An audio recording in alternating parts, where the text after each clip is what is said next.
We're going to start in just a few minutes. If you could make your way to your seat, get your snacks and your coffee, we'll start in just a minute.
Well, good morning, everyone. Welcome to Church of the Holy Communion on this All Saints Sunday, where we have so much to celebrate today. In the ordination of our curate, the Reverend Christina Solzer, to the priesthood yesterday. Congratulations, Christina.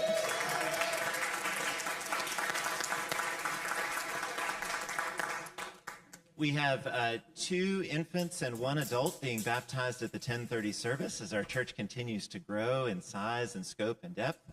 And, of course, we have the annual All Saints Shrimp Dinner shrimp cookers who are out in the parking lot right now getting dinner ready for us. And, Russ, if you get distracted by the smell of Old Bay, it's where it's coming from.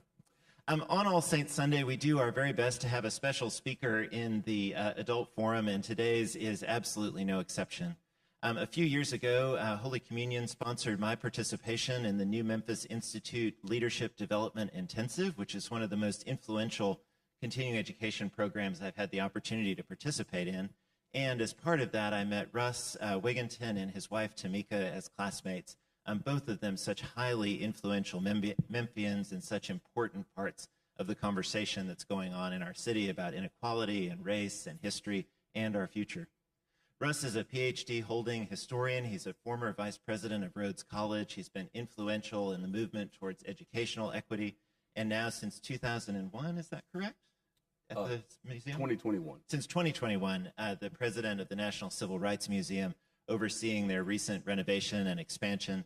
I heard him speak about the renovation and the expansion at one time at a different setting and was so taken by some of the things that they're talking about and doing and some of the courageous moves that they're making. I immediately invited him, and I'm so honored that he accepted. Ladies and gentlemen, Dr. Russ Wigginton. Thank you. Thank you so much, Sandy, and it's an honor to be here.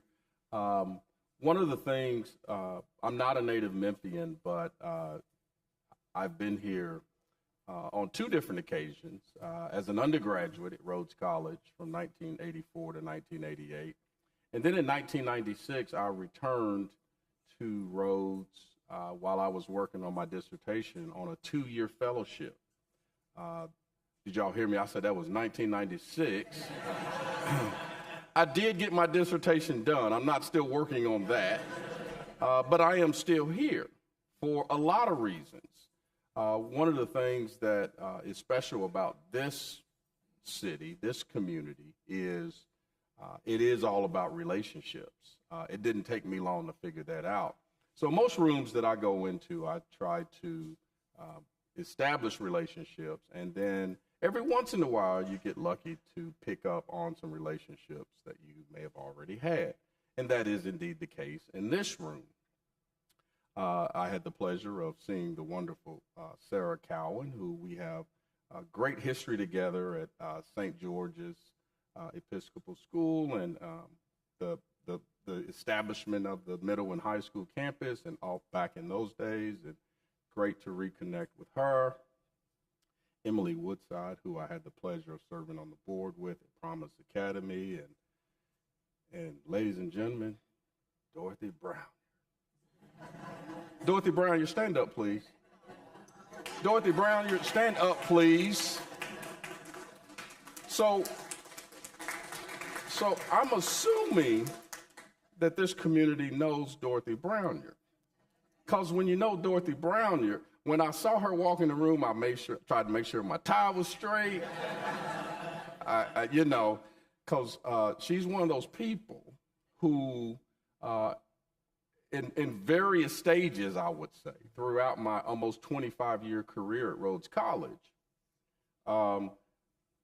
kept me in line, gave me solicited and unsolicited counsel. And you know what? I'm a better man for it. I wouldn't have it any other way. I love you, Dorothy Brown. So I have been at the National Civil Rights Museum serving as president since August of 2021. Prior to that, assuming that role, I served on the board of the museum for a decade. Prior to that,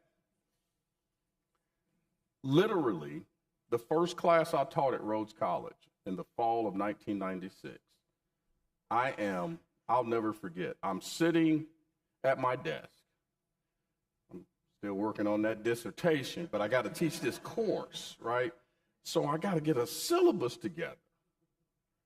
And, I'm this new, energetic history professor, and I'm thinking about all of these amazing pieces of literature and books and articles to incorporate in the class.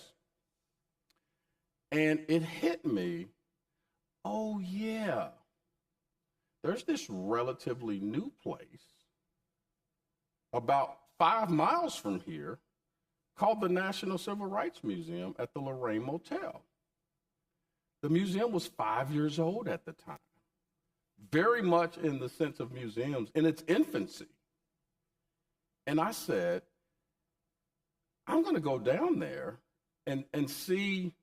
I had visited, but I wanted to sort of see it and think about it in the context of developing this course. And I did that, and it made putting my syllabus together, it made it come to life in a very different way, right? Because there's the reading and understanding and presenting material to students to get them engaged and all that. And then there's the ability to have some space and some artifacts and the like to help reinforce and bring to life at another level. That began my relationship with the National Civil Rights Museum. What I was not predicting is that almost 30 years later, I would be in the role that I am in now and leading the organization into what I describe as the second quarter of the 21st century. Have you ever thought about where we are now, 2025, in that way? It's a very different angle by which to think about this moment. We are embarking on the second quarter of the 21st century. What does that mean to our society? What does it mean in the context of civil rights? What does it mean in the context of the place where I work? The place that every day I watch people walk up the courtyard to visit, people of different ages, different races, different socioeconomic status, different political affiliations, who worship different, who love different, all the things, every day, except Tuesdays. We're closed on Tuesdays. But every other day. at north of 250,000 people. And before they enter, their head turns to the right and they get mesmerized by a wreath that sits outside of room 306. It's the most fascinating thing that I do on a daily basis is the opportunity to literally watch people as they are entering. Some people who are entering have been there many times. Some people, it's the very first time, and they don't even make it to the door, and they have moments, right? Because it's a bucket list item for a lot of people. We have about 40,000 visitors a year who come from outside of the United States.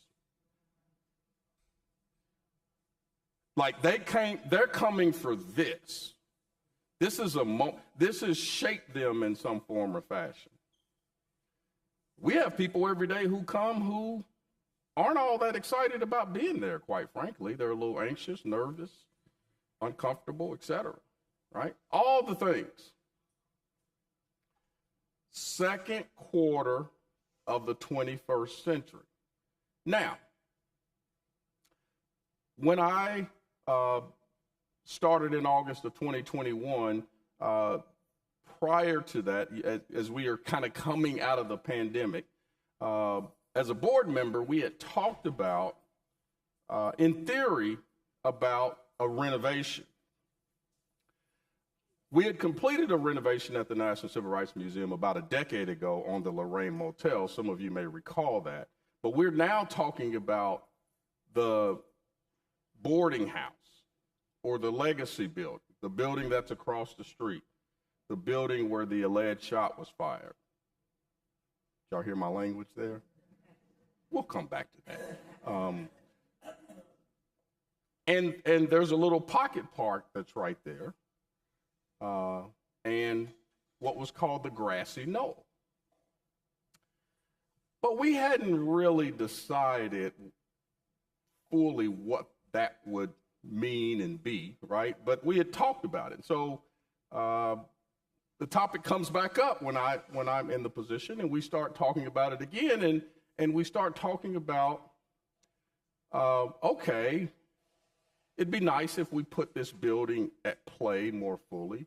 Some of you may recall that building was the place where it had been renovated before, and it was the place where you went if you wanted to see and study and analyze a lot of the documentation and artifacts connected to the assassination and James Earl Ray in particular. You could also occasionally see some other exhibits, wonderful traveling or visiting temporary exhibits that we would put up, and we would use the space for other activities from time to time. But there was not the sort of push-pull interplay between the boarding house and the Lorraine Motel.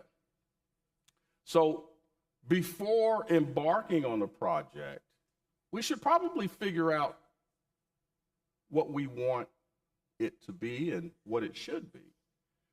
And so those were some, it was a very exciting moment and some interesting conversations with our board and other key partners and friends about what we should make the legacy building. And I was very committed to thinking about the future by way of the past. And that's always how I have, I think that's actually what drew me to be a historian, ironically, is that, and I sort of taught that way and sort of philosophically think about history in that way. I certainly have a sense of appreciation for things from yesterday, but if you want to get me excited, then let's talk about the relevance of it for today and tomorrow. And so that's kind of the framework. Now, I wasn't alone in that fundamental thought, but it was the jump off point. And I remember a conversation with several important components of our board and, again, friends about this concept, what should we do? And I remember talking about if for the future of this museum, for the future of civil rights era relevance, I believe we have to do this and talk to essentially today's 12-year-old. Like, okay, keep going, Wigington. Why they ain't got no money, they ain't making no decisions. Why are we talking to them, right? So we're talking to today's 12-year-old, and I'm wanting people to sort of not just hear me out, but I'm wanting some witnesses. I want some partners, right? And the idea is that. So I remember asking a question to the group. It was a much smaller group than this, but I said, "Who remembers the Rodney King incident?" I'm going to ask you the question. Who remembers Rodney King? Raise your hand. All right. What year was it? Yeah. So the group I was talking to did just what you did. Everybody raised their hand. Everybody knew it was, if they didn't know it was 92, they knew it was early 90s. This is in about 2021, 2022. I said, so you remember it kind of vividly, don't you? It was 30 years ago, folks. Just do some simple math on demographics of this country. Like, what percentage of people were not even living 30 years ago? And if they, who remember, and what percentage of, on top of that, were too young to even sort of digest, take it in, or for it to be like a moment, right? A moment in their minds, right? And I picked that kind of out of a bucket, random. It's not like I pre-thought about it, but I just picked it out. But I quickly drew the connection to the Lorraine Motel in Emmett Till. And this was after George Floyd, which is 30 years later, right? So Emmett Till, 35 or so, 37 years before Rodney King. George Floyd, 30 years after Rodney King. And then people, kind of like you, start nodding their head going, oh, so there's some, like, this era, what we traditionally call the civil rights era, always will have that sort of moniker. But if we don't make that umbrella much larger and bigger and start thinking and training and understanding civil and human rights through the lens of a much larger time frame, those 12-year-olds, they're not going to care about it. I mean, they may have some casual interest and fleeting and arm's length understanding and maybe curiosity, but I'm talking about owning it, feeling like they are responsible, if you will, for how we as a society, I'll just use the term reach our full potential. Because they don't have that, it doesn't resonate.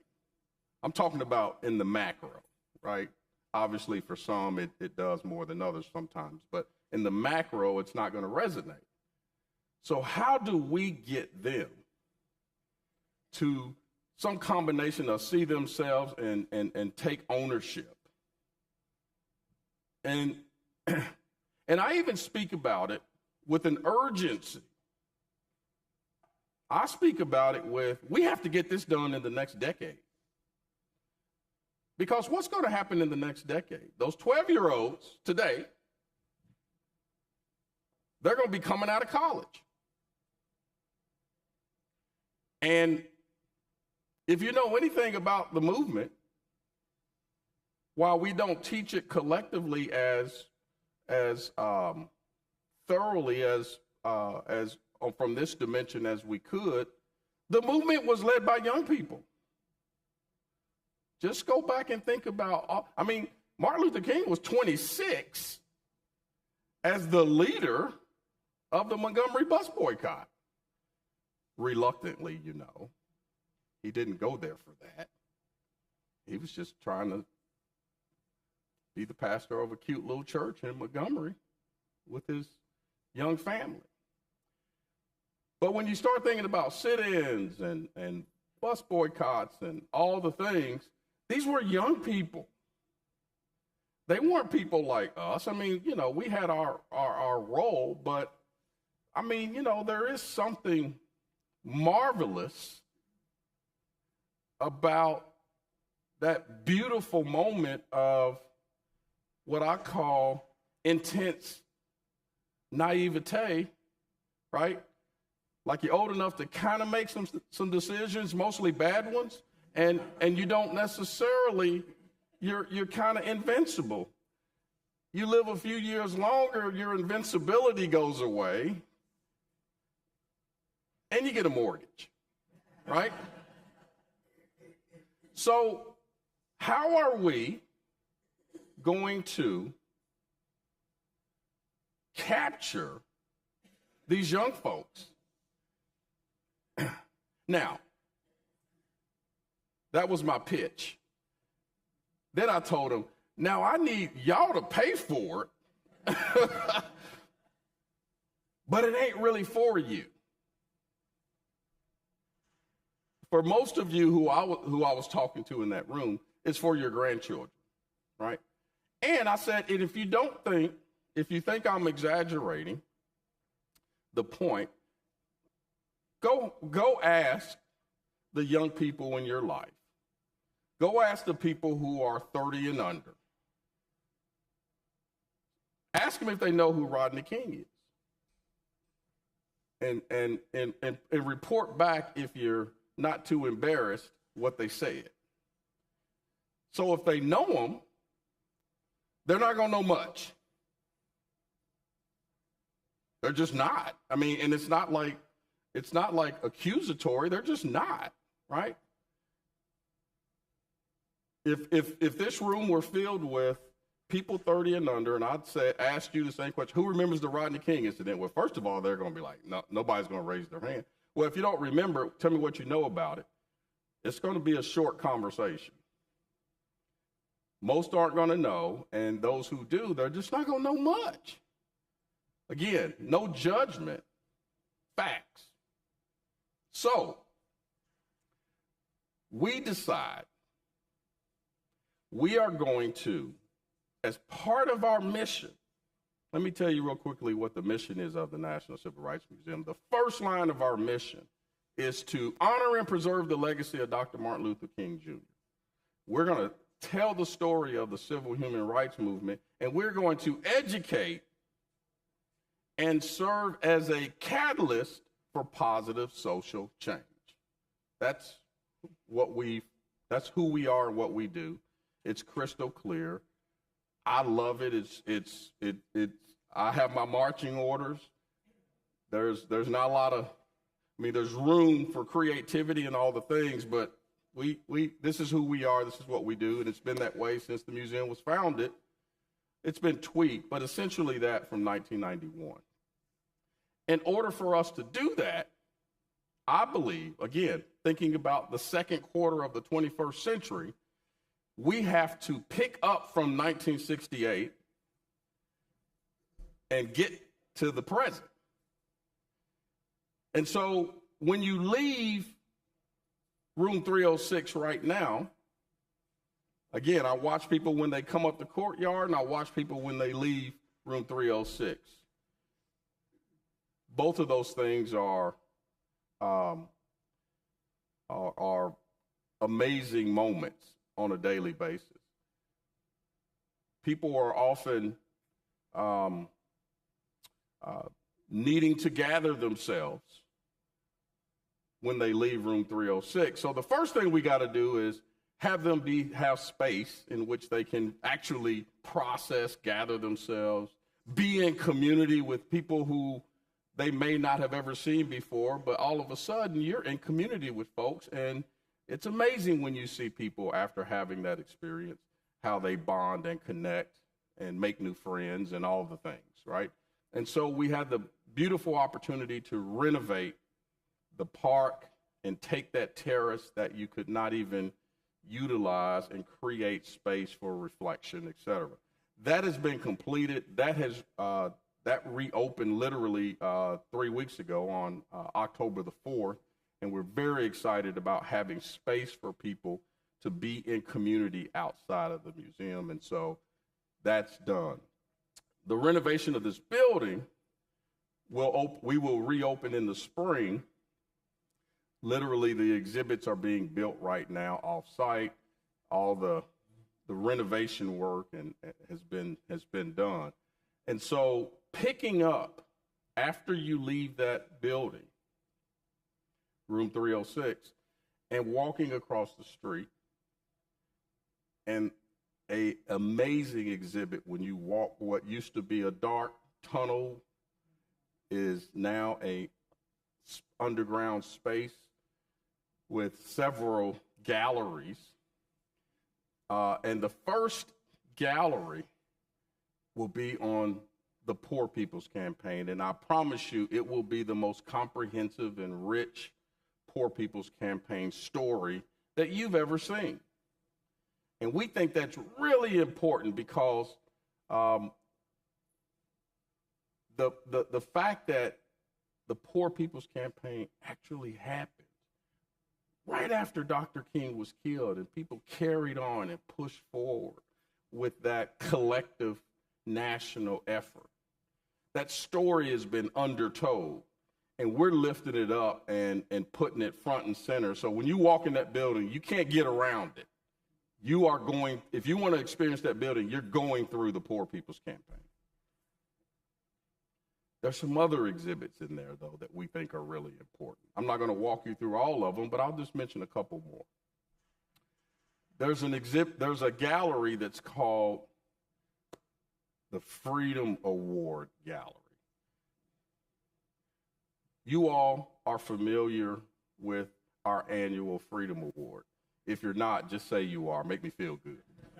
So since the museum opened in 1991, my predecessors had the brilliance to start something that has grown into a tremendous moment for us annually. They said, we're going to choose some people from around the world every year who we think are reflective of the values and principles that Dr. King tried to live by, and we're going to anoint them, if you will, as recipients of a Freedom Award. I mean, when the museum opened the first year, 1991, they did that. The first two recipients, Rosa Parks and Coretta Scott King, and they came. And it's been happening every year since. And there's all manner of people. I mean, the list of those folks is amazing. But again, what we have done in the past is we'd have these ceremonies. They would be taped. They'd make these amazing acceptance speeches. We'd celebrate them. And, essentially 8-track tapes are sitting in our archives right now on the shelf. And if you weren't there, you missed it. If you weren't there in 1999, you missed Nelson Mandela in his acceptance speech. If you weren't there, you didn't see Sidney Poitier receive his Freedom Award. You didn't see Oprah Winfrey. You didn't see John Siegenthaler Sr. You didn't see all these amazing folks. However, we are digitizing those, and now you can. Not only can you see them, but students, those 12-year-olds who don't know most of those people, I will say, I mean, they know them, again, they don't know much. They don't know some of these international people that we brought to this country to receive this Freedom Award, but now they're going to get to hear from them, hear parts of their acceptance speeches. And then we're going to have QR codes. Like, if you go to the Lorraine Motel now, you don't see very many QR codes because we renovated 10 years ago. In the last 10 years, it's hard to live life without a QR code now. So guess what?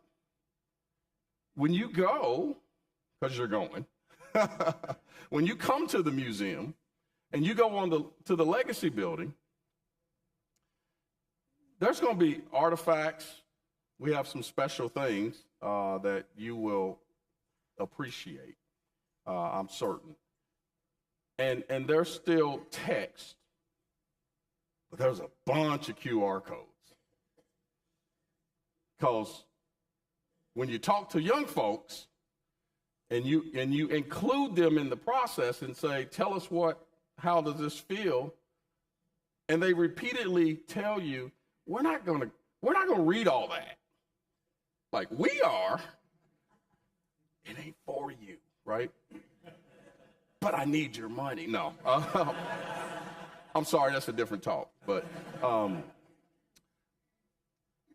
they said, just put a QR code up. We'll pull our phone out and we'll download it and we'll read it later.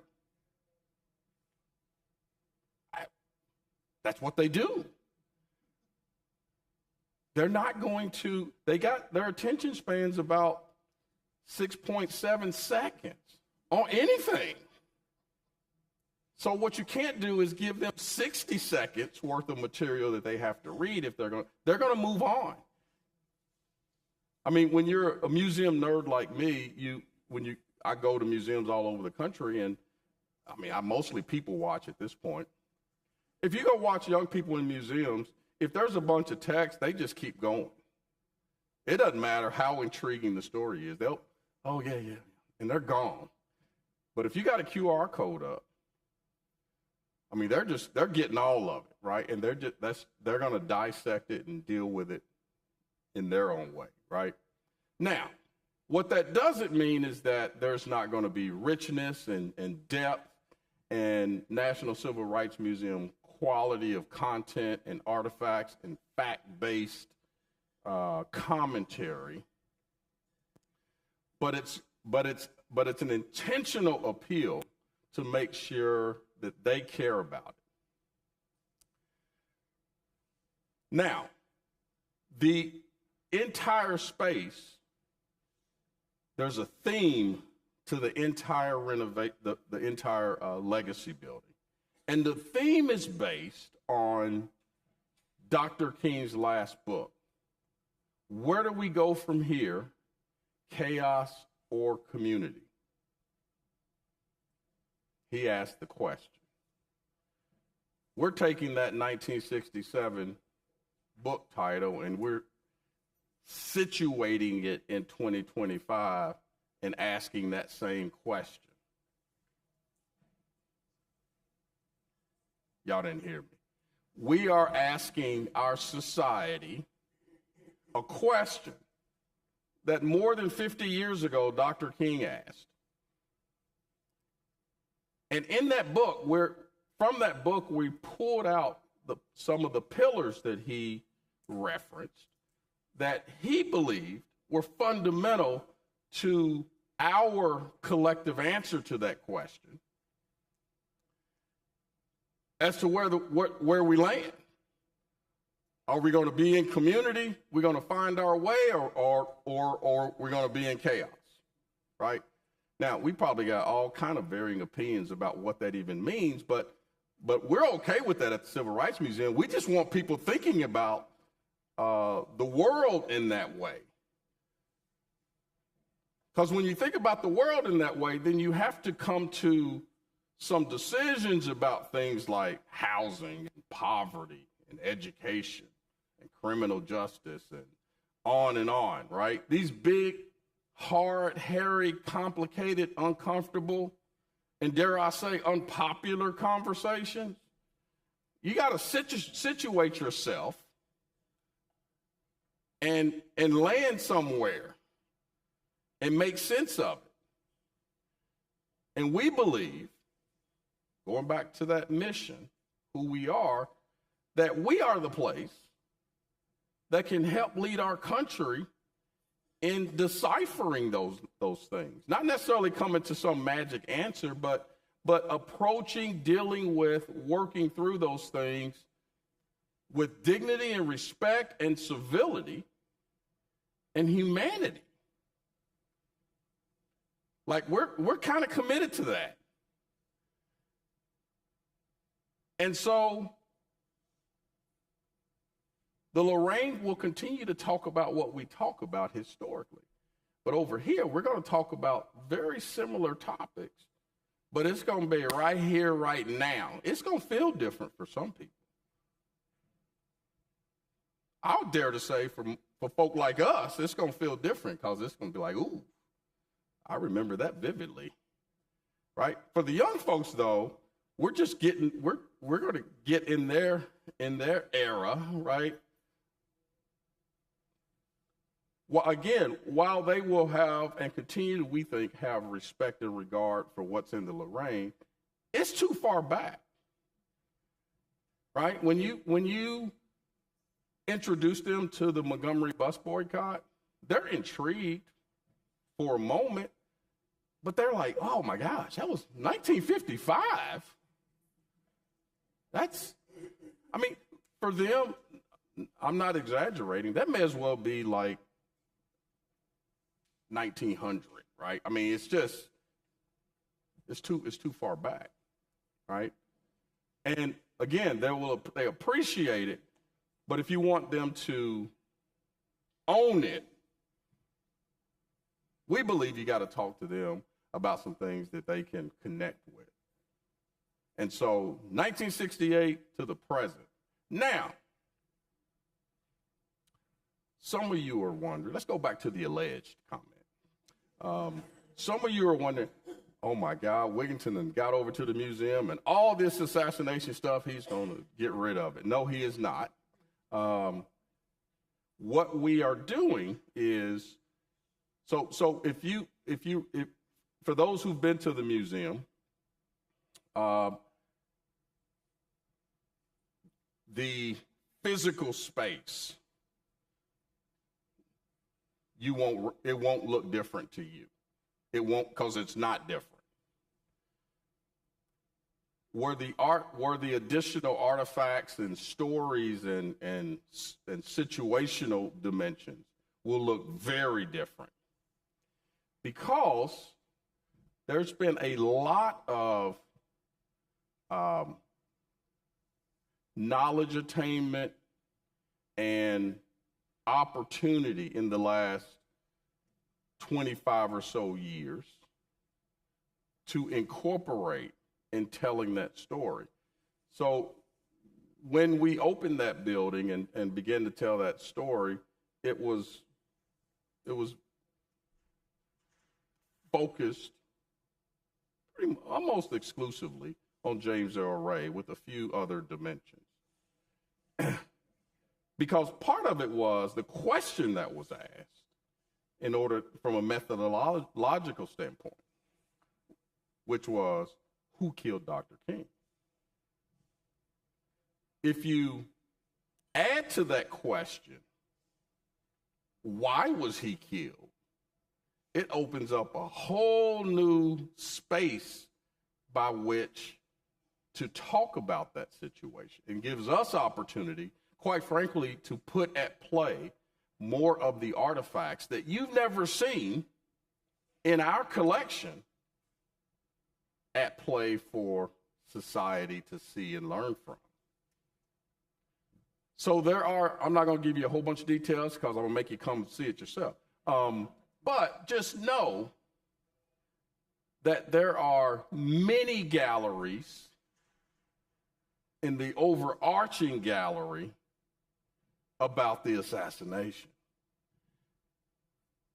And there are dimensions, not new stories, but newly incorporated information that has been there all along, adding to the story.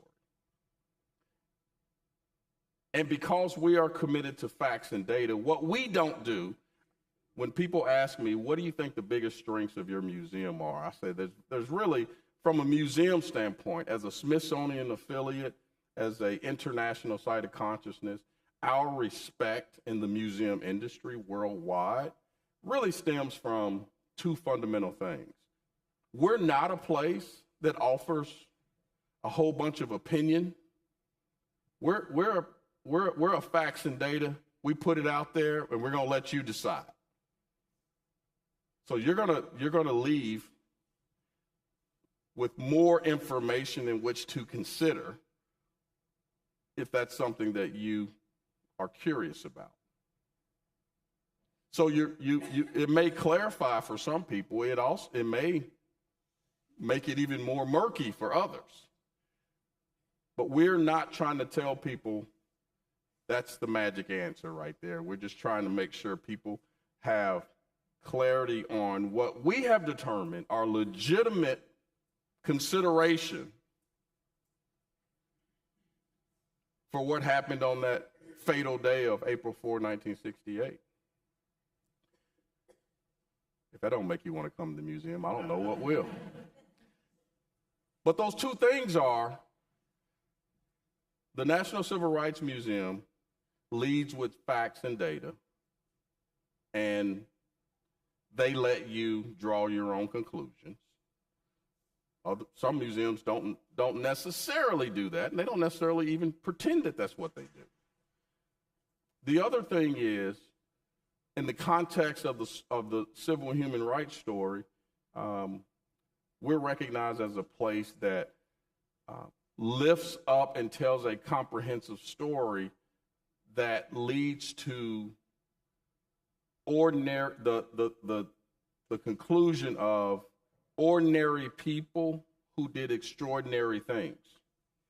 So we have this interplay of some of the leaders and more recognized people, but dispersed among them are a whole lot of people whose names you did not know and would not have necessarily known, but they were the people who were putting one foot in front of the other every day without fanfare or attention.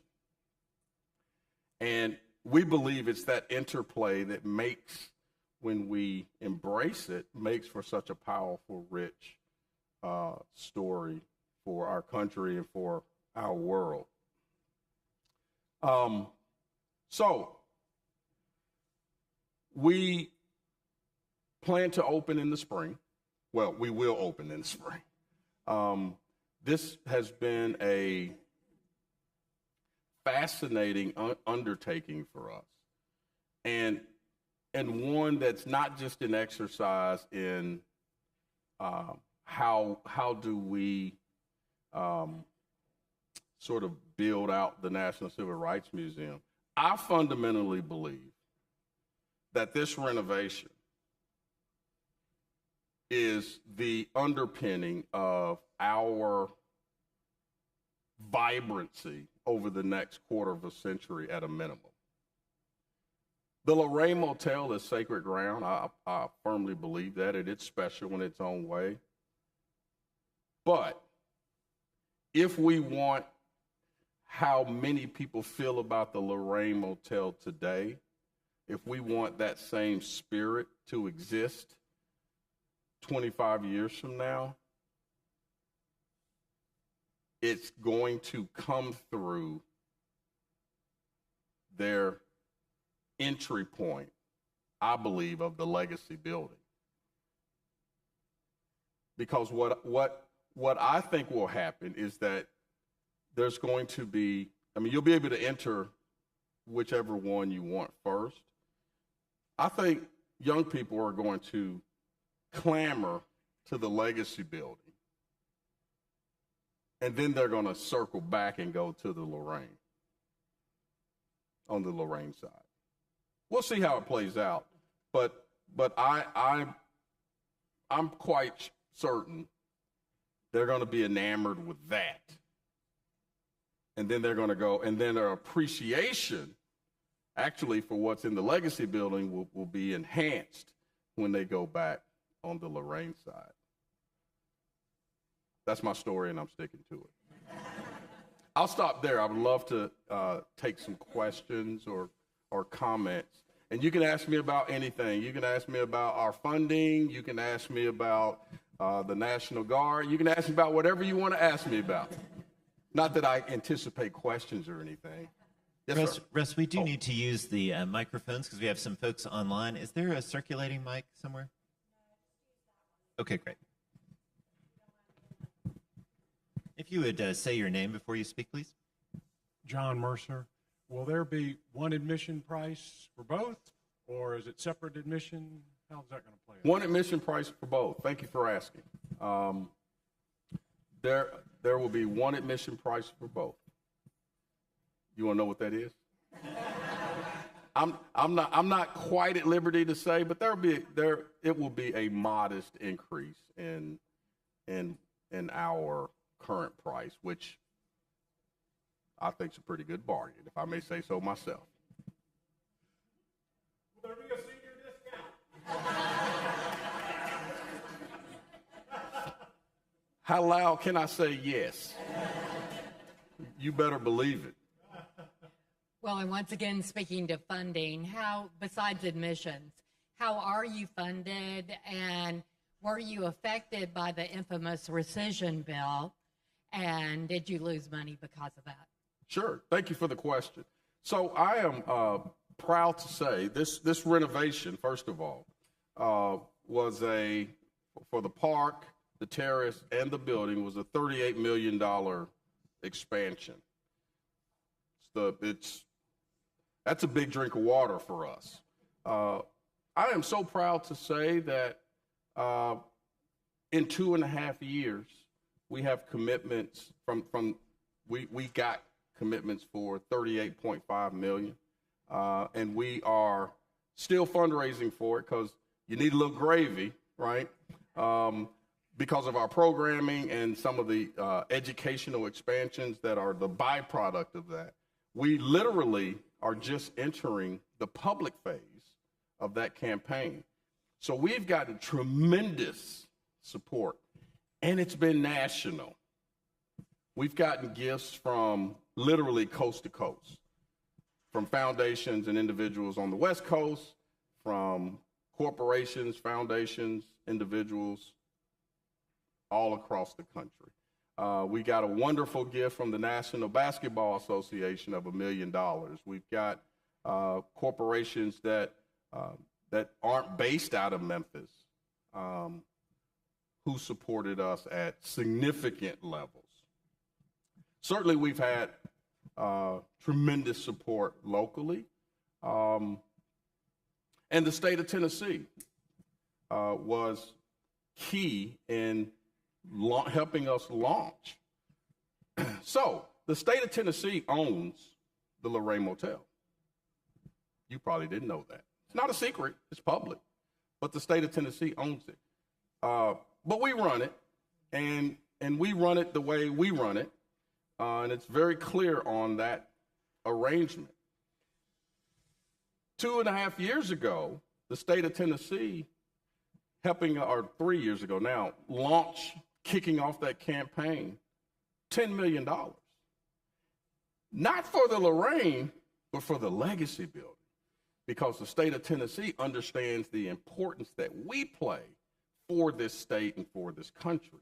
They understand that 75% of our visitors come from outside of a 150-mile radius. And when they come, it's not a day trip.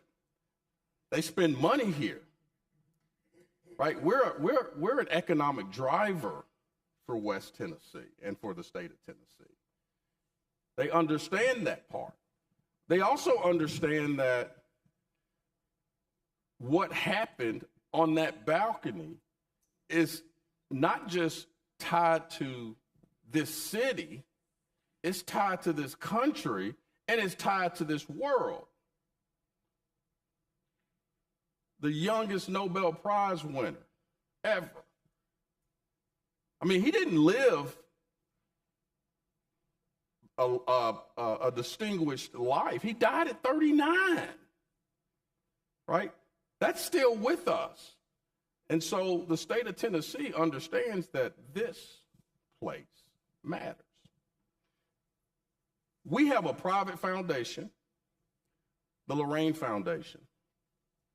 We do not have a line item in our budget for federal funds. We apply for occasional grants, federal grants, and we've been quite successful, frankly, when we do apply, but it's certainly not on an annual basis, nor do we anticipate that support.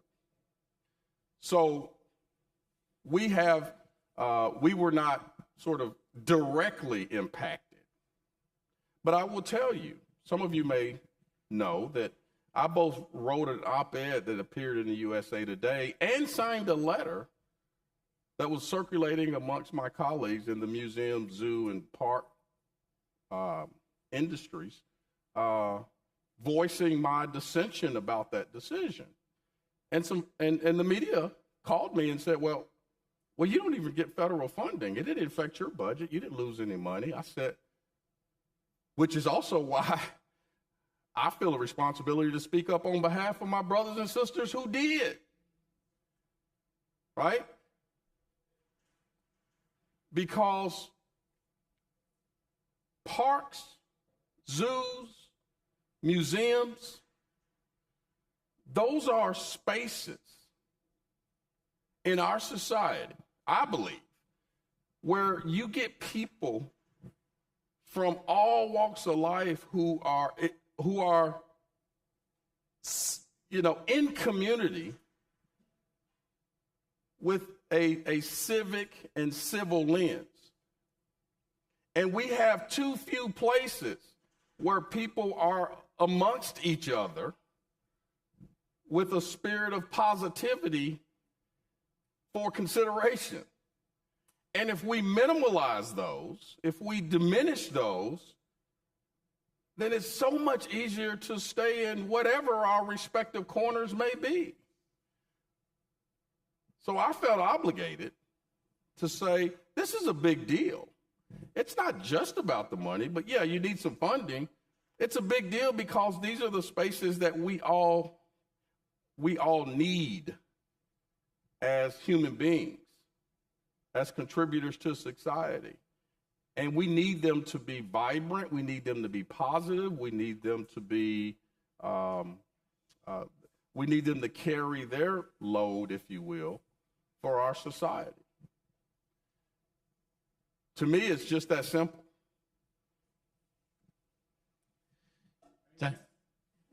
Dr. Wigginton, I have a question,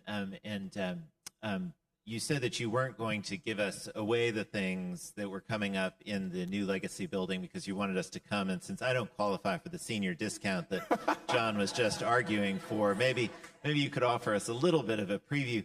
I would love for you to say anything you're willing to say on your use of the word alleged. Sure. Thank you for that subtle suggestion. Specialize in direct. Yes. So there's always been, I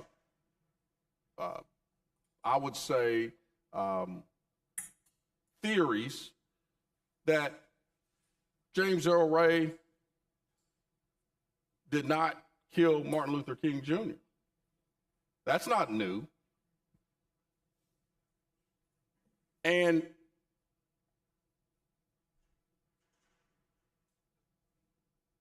we want to ask the question again, why was he killed? And even if it was him, what other dimensions could have been at play? we want to point out there are many contradictory dimensions to this story that typically have not been lifted up. You know, the King family, they didn't believe James Earl Ray did it. Coretta Scott King went to her grave saying that. You talk to Martin King III and Dr. Bernice King right now, their two remaining living children. They don't believe James Earl Ray did it. There was a civil case about that. So, we're exploring all of that. And that actually is connected to what I think is a dimension of where we can add value in that. And I keep referencing the Montgomery bus boycott, and I do that on purpose a lot because it's something that most people have some degree of knowledge about. But it's also a story that has been orchestrated and neatly wrapped into this Disney-like dimension. That ain't how it happened. So I like to complicate, or another way of saying it is tell the full story. Because Rosa Parks didn't just get randomly have tired feet one day, right? Many of you all know this story, the real story. She was not meek, humble, quiet, sit in the corner, just got tired one day. There was nothing about Rosa Parks that fit that category. Rosa Parks was the secretary of the NAACP in Montgomery, for heaven's sake. She had been trained at the Highlander School. She was not even the first person to boycott buses in Montgomery. So why do we feel compelled to make it a random? Because it's such a rich story when you really understand it. When you do understand that it was planned, orchestrated, and it required those components. And all those women who were sacrificing for more than a year, walking to work and having people having services. It was Uber before Uber. Literally, they had systems in which random people would pick up these maids and get them to and from work at no cost. Why don't we tell it like that? The same thing with the James Earl Ray, not James Earl Ray, but the assassination in which the James Earl Ray story is a part of it, but there are other dimensions. And we are the place to share legitimate dimensions of that story. Last thing I'll say on that is we happen to have on our staff the premier expert in this country on assassinations and conspiracy theories on staff. He's presented all over the country. He's keynoted in Dallas about at the JFK Memorial. And I promise you, if you asked him any question about this case, you better buckle up because the next 30 minutes are going to be a wonderful experience for you. We look forward to that very much. Dr. Russ Wigginton, thank you so very, very much. Welcome to Holy Communion.